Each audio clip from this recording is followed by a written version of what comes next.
இன்னைக்கு என்ன பார்க்க போறோம்னா, நம்ம சொல்லிட்டோம் அனிமல் படத்தோட ரிவ்யூ.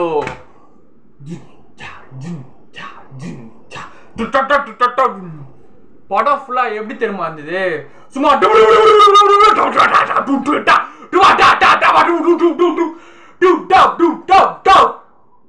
இப்படிதான் இருந்தது படம்.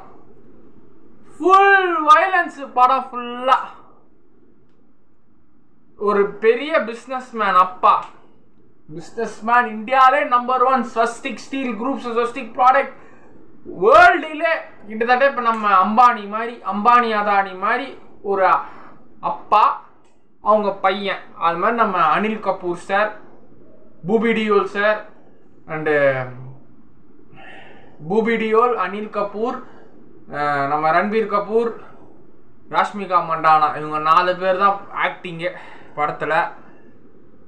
ஸோ ஒரு பெரிய தொழிலதிபரோட பையன் ரன்பீர் கபூர். படம் ஃபுல்லாக காசை ஃபுல்லாக பணமாக இறச்சி கொட்டிருக்கிறாங்க. படத்துக்கு அவ்வளோ செலவு பண்ணியிருக்கிறாங்க. ரேஞ்ச் ரோவர் காரு, பென்ஸு கார்லாம், ரோல்ஸ் ராயல்ஸ் காரை எரிக்கிறாங்கயா. ரோல்ஸ் ராயல்ஸ் கார் இன்னைக்கு வைக்கிற ஸ்டார்டிங் மாடலே 6 கோடி ரூபாய். அதை அப்படியே எரிக்கிறாங்க படத்தில்.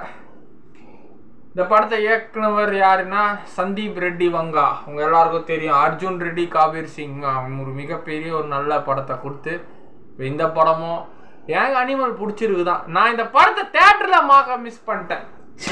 I missed this movie in theatres. ஆனால் 3 மணி நேரம் இந்த படம் இருக்கும். அவ்வளோ நேரம் தேட்டரில், அவ்வளோ நேரம் ஏசி காற்றுல உட்கார முடியாதுன்னு நான் போவேன். ஆனால் நான் இந்த படத்தை மிஸ் பண்ணிட்டேன். I missed this movie in theatre. பரவாயில்ல, நேற்று ரிபப்ளிக் டே நெட்ஃப்ளிக்ஸில் வந்தாச்சு, பார்த்தாச்சு. இப்போ பேசிட்டு இருக்கிறோம். படத்துக்கு வருவோம். அனிமலோட ஹானஸ்ட் ரிவ்யூ சொல்ல போகிறோம் நம்ம. படம் உண்மையில ஒரு அப்பன் பெரிய ஆள் தான் அப்பா புள்ளைகிட்ட அன்பு இல்லை, பாசம் இல்லைன்னா அந்த புள்ளை எப்படி அந்த புள்ளை எப்படி அந்த சொசைட்டியில் வாழுது, எந்த தப்பான முடிவில் சில டைம் எடுக்குது, கெட்டு போகுதுன்ற வச்சு தான் இந்த படத்தோட முழு கதையே. அதில் லவ் வருது, நிறைய விஷயங்கள் வருது. எக்ஸு படம் ஃபுல்லாக ஏ கண்டென்ட் தான். 18+, ஃபக்யூ கக்யூலாம் பேசிகிட்டு இருக்கிறாங்க. ஸோ அசிங்கமாக பேசிகிட்டு இருக்காங்க. மதர் ஃபிச்சர் எல்லாம் என்னென்னமோ பேசிகிட்டு இருக்கிறாங்க. பரவாயில்ல தான். ஆனால் ராஷ்மிகா மந்தானா மேடம் வேறு லெவல் ஆக்டிங். அவங்களுக்காகவே நம்ம இன்னொரு சல்யூட் பண்ணோம். இந்த படத்தில் ஒரு வேற ராஷ்மிகாவை பார்த்துருப்போம் நம்ம இந்த படத்தில். தமிழ் படத்தில் வாரிசில் நடித்திருந்த ராஷ்மிகாவும் இதில் இல்லை. தெலுங்குல கீதா கோவிந்தமோட நடித்த ராஷ்மிகாவும் இல்லை. இதில் கம்ப்ளீட்டாக வேற. ரெண்டாவது பாலிவுட் படம். ஃபர்ஸ்ட் அமிதாப் பச்சன் கூட நடிச்சிட்டாங்க, அமிதாப் பச்சன் சார் கூட. 2வது படம் நம்ம பூபி டியோல் சார் கடைசியில் வந்தார். பூபி டியோல் சார் வந்தார். கடைசி 1 hour தான், 3 மணி நேரம் படத்தில் கடைசி 1 hour தான் அவரோட போர்ஷனை. ஸோ நல்லா நடிச்சிருந்தாரு. இதில் என்ன கதைன்னா, இப்போ நம்ம ரன்வீர் சிங் தனியாக அவங்க அப்பா அம்மாவெல்லாம் விட்டுட்டு இவரோட ரொம்ப பிற்போக்குத்தனம் இல்லை, ரொம்ப அடம்பு, கேரிங், அந்த தான் தான் அதி புத்திசாலி, நமக்கு தான் எல்லாம் தெரியும். ஸோ அந்த நம்மளால் முடியும், நம்ம அப்பாவோட கம்பெனியை பார்த்துக்கணும்னு சொல்லிட்டு நம்மளால் தான். ஆனால் அப்பா புள்ள மேலே நம்பிக்கை வைக்க மாட்டார், புள்ள மேலே அன்பு காட்ட மாட்டார். அன்பு இல்லாத அப்பா. அவ்வளோ business busy call meeting, board meeting, financial meeting, business meeting அப்படின்னு சொல்லிட்டு ஃபேமிலியை பார்க்காம விட்டுறாரு நம்ம அனில் கபூர் சார். ஸோ ரன்வீர் கபூர் அதாலே வெக்ஸ் ஆகிட்டு அவங்க அப்பா பர்த்டேக்கு சாக்லேட் கொடுக்குறது, அவங்க அப்பா வந்துட்டாருன்னா ஸ்கூல் பேக்கை கூட விட்டுட்டு வீட்டுக்கு போகுது. இதில் என்ன சீன்னா, அக்கா, அவருக்கு கூட பிறந்த ஒரு அக்கா, ஒரு தங்கச்சி, அப்புறம் செகண்ட் தான் இவர் ரன்வீர் கபூர்.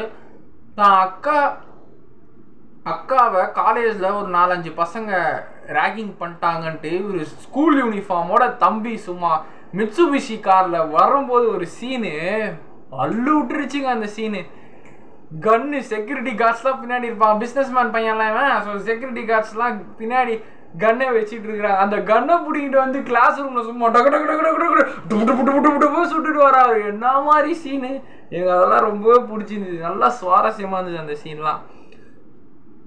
அதுக்கப்புறம் வந்து தான் மாமா அக்காவிட வீட்டுக்கார் மாமா அக்கா நீ தப்பான பையனை லவ் பண்ணிட்ட, இவனை எதுக்கு கல்யாணம் பண்ண, இவன் நம்ம அப்பாவே கொல்ல பார்க்குறான் சொல்லிட்டு மாமனையும் போட்டு தள்ளிட்டு ஃபுல் அண்ட் ஃபுல் ஃபைட்டு தான். அந்த ஒரு கன் இருக்கும் பாருங்க, மிஷின் கன், இப்படி உட்கார வச்சு சும்மா ரோல் கேப் வச்சு புட்டு புட்டு புட்டு புட்டு புட்டு புட்டு புட்டு புட்டு புட்டு புட்டு புட்டு புட்டு புட்டு புட்டு புட்டு புட்டு புட்டு சொல்லுவோம். 30 கோடியா அந்த மிஷின் கன் ரேட்டு. படத்தோட பட்ஜெட்டே 200 கோடி தான், அந்த கன்னுக்கு மட்டும் 30 கோடி செலவு பண்ணியிருக்கிறாங்க. அப்போ மிச்சம் 170 கோடியில் மொத்த படத்தையும் எடுத்து முடிச்சிருக்கிறாங்க. ஸோ அந்த ரேகிங் சீன்லாம் வேறு லெவலில் இருந்தது. அப்புறம் ராஷ்மிகா லவ் ரொமான்ஸு, ஃப்ளைட்லேயே ஃபஸ்ட் நைட் பண்ணுவாங்க, அது வேறு தரமாக இருக்கும். அதுக்கப்புறம் கிராவிட்டி, ஸ்பேஸ் ஏர்ஷிப், கிராவிட்டியில் ஸ்பேஸ் சுற்றி எந்த இடமும் இருக்காது, அங்கே வெட்ட வெளிச்சமாக ஃபஸ்ட் நைட்டு. இந்த சீன்லாம் இன்டர்வலுக்கு முன்னாடி நல்லா இருந்தது. அதுக்கப்புறம் அந்த ஒரு 5 ஸ்டார் ஹோட்டலில் ஒரு 4-5 பேர் அந்த புலி வேஷம், புலி மாஸ்கை போட்டு அடிப்பாரு பாருங்க, கன் ஃபைட்டு சீன், ரத்தம்லாம் தெரிச்சிட்டு ஓடுது. அந்த சீன்லாம் கொஞ்சம் நல்லாவே இருந்தது, பார்க்க முடியாது, ரசிக்கும்படியாகவே இருந்தது. அந்த சீன்ஸ்லாம் நல்லா இருந்தது. அதுக்கப்புறம் ரன்பீர் கபூர் வந்து அவங்க அப்பா கிட்ட பயங்கரமாக சும்மா டப்பு டப்பு டப்புன்னு அடி வாங்கினே இருப்பார். தப்பு சின்ன சின்ன தப்புகள்லாம் எல்லாரையும் எடுத்து பேசுறது, நமக்கு தான் எல்லாம் தெரிய மாதிரி எல்லாம். ஆல்ஃபா பாய்னா ஒரு பொண்ணு, இதில் இந்த பாய்ஸை பற்றி 2 விஷயம் சொல்லிடுறாங்க அந்த படத்தில்.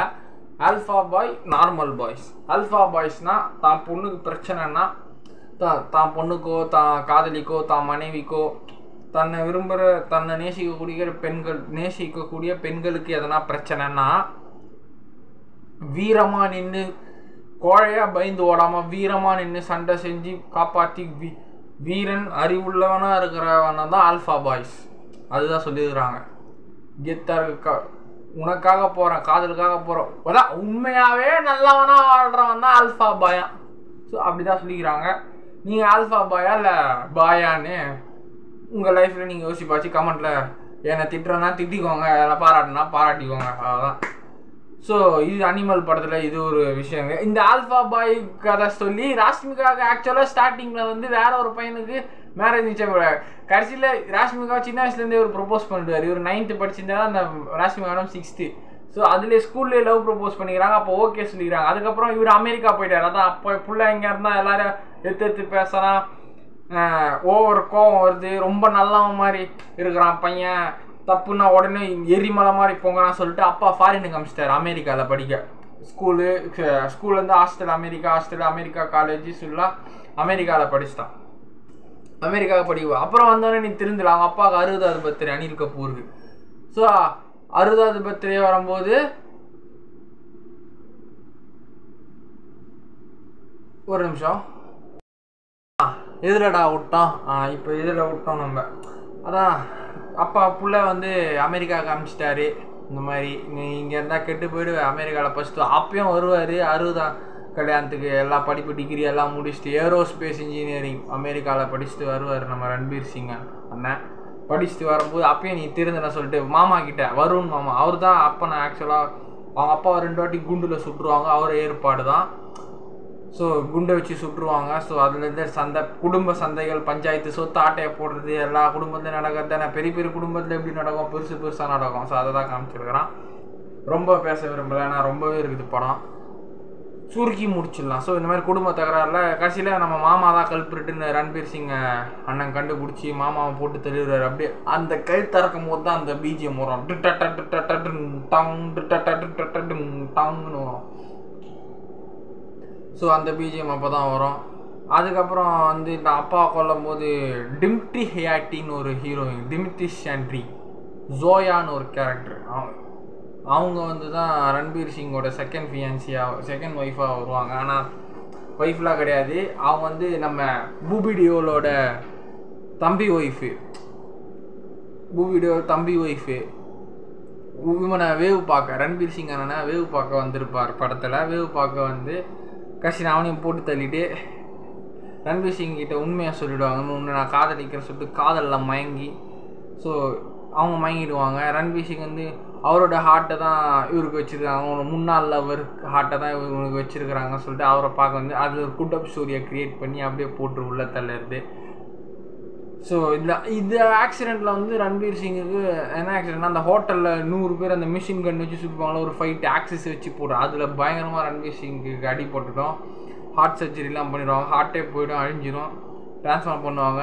அந்த இன்டர்வலுக்கு அப்புறம் அந்த ட்ரீட்மெண்ட் டேஸில் இருக்கிற அந்த வீடியோ சீன்லாம் செம்மையாக இருந்தது, அதெல்லாம் போய்ட்டு பாருங்கள். அதுக்கப்புறம் வந்து மொத்தத்தில் ஒரு அப்பனோட அன்பு இல்லைன்னா அந்த புள்ள எந்த அளவுக்கு ஆளாவான், எவ்வளோ பெரிய பிஸிமான அப்பனாக இருந்தாலும் ஃபேமிலிக்கோட டைம் ஸ்பெண்ட் பண்ணணும், அதுதான் இந்த படத்தில் சொல்லியிருக்கிறாங்க. அப்புறம் பாபி டியோல் கிளைமேக்ஸில் வரும்போது அவங்க ரன்வீர் சிங்கோட தாத்தாவோட தம்பி பையனா, 2ஆம் கட்ட பையனா அந்த பாபி டியோல். ஸோ அந்த ஒரு உறவில் வந்து இவங்க 2 பேரும் அண்ணன் தம்பியா, ஆப்ராரும் ரன்வீர் சிங்கும். அது ஒரு குட்டப் ஸ்டோரி, அது ஒரு ஸ்டோரி மாதிரி ரெடி பண்ணி காமிச்சிருக்கிறாங்க. ஃபைட் இருந்தது, ஒரு சில சீன்ஸ் எமோஷ்னலாக இருந்தது. இதில் என்ன ஃபேக்ட்னா, ஹைலைட்டுனா, பாபி டியோல் வந்து இதில் பேசவே மாட்டான். அந்த படத்தில் ஒரு காது கேட்காது, பேச மாட்டார், வாய் பேச தெரியாது. ரன்வீர் சிங்குக்கும் ரன்வீர் கபூருக்கும் ரன்வீர் கபூருக்கும் காது கேட்காம போயிடும் அந்த ஆக்சிடெண்ட்டில். ஸோ 2 பேரும் கிளைமேக்ஸில் சைட் பண்ணி, என் அப்பாவை எவனும் தொட முடியாது, எங்கள் அப்பாவை யாரும் கொல்ல முடியாதுன்னு சொல்லிட்டு அவனையும் போட்டு தள்ளிட்டு கட்சியில் அப்பாவோட அன்பு இல்லாத ஒரு பணக்கார வீட்டு பையன் என்ன கதிக்கு ஆளாவானோ, அப்பா மேலே அந்த பையன் அவ்வளோ உயிர் வச்சுருக்கிறான். அதை வச்சு தான் இந்த அனிமல்லாம் சொல்லியிருக்கிறாங்க. பிடிச்சிருந்தா போய் பாருங்கள். This is my honest review for அனிமலில் கலாய்க்க முடியாது. எங்களை மாதிரி சிங்கிள் பசங்களுக்கு அனிமல் படம் 18+ படம் பிடிக்கும். Bye.